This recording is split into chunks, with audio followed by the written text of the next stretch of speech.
Sir ఆధారాలు ఉన్నాయి sir అని చెప్పి మీరు తీసుకెళ్తే అంతెందుకు, నేను ఈవిడ నన్ను పచ్చి బూతులు తిడుతూ ఆఖరికి నా 3 ఏళ్ల పాప మీద కూడా చాలా అసభ్యకరమైన కామెంట్ చేస్తూ, తర్వాత చూస్తా బయటకు వెళ్తారు బీహార్ రౌడీలతో కాళ్ళు పట్టించి ఇంత చేసిన తర్వాత ఇవన్నీ పట్టుకెళ్ళి పోలీస్ స్టేషన్కి వెళ్ళాను. నేను పంజగుట్ట పిఎస్కి మీరు వెళ్ళాను.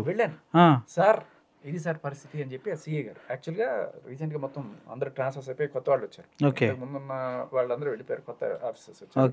సో ఇట్లా పరిచయం చేసుకున్నాను. సార్ ఇట్లా నేను శేఖర్ అండి, నేను ఆర్జీగా చేస్తానని చెప్పి రామకృష్ణ గారు సిఏ గారు సార్ ఆయన చూపించండి.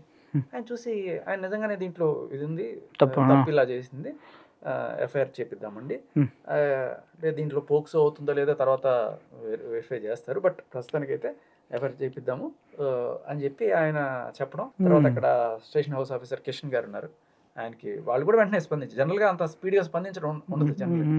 నాకు నిజంగా చాలా హ్యాపీ అనిపించింది. రామకృష్ణ గారు కొత్తగా వచ్చారు, వెరీ డైనమిక్ అనిపించారు. తర్వాత కిషన్ గారికి అప్పగించారు. కిషన్ గారు కూడా నేను చూస్తాను అని చెప్పి ఆయనేమో ఇంకొక ఇప్పుడు SHO నుంచి IOకి ఇస్తారు కదా, ఆయన నరేష్ గారు అనుకుంటాను, ఆయనకి కూడా ఫార్వర్డ్ అయింది.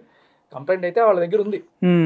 తర్వాత నేను 2 రోజులకు ఒకసారి వెళ్ళి, సార్ ఏమైంది సార్, ఎఫ్ఐఆర్ అయిందా అది అంటే, ఇది ఇప్పుడు ఎలక్షన్స్ హడావిడి నడుస్తుంది, బందోబస్తులు అవి నడుస్తున్నాయి, ఒక చూద్దామండి. తర్వాత నేను ఆఫీసర్కి ఫోన్ చేశాను కూడా డైరెక్ట్గా, ఎవరి దగ్గర అయితే నా ఫైల్ ఉందో నరేష్ గారిని, ఆయనకి ఫోన్ కూడా చేశాను. చేస్తే ఆయన రెస్పాన్స్ లేదు. బట్ బేసికలీ మేబీ అంటే ఇప్పుడు ఎలక్షన్స్ క్యాంపెయిన్స్ ఇటు జరుగుతుంటే సామాన్య ప్రజలు వెళ్ళి పోలీస్ కంప్లైంట్ పెడితే తీసుకోరా? అలా అని కాదు, మరి అదేంటి, అది రాంగ్ కదా. అలా కదా,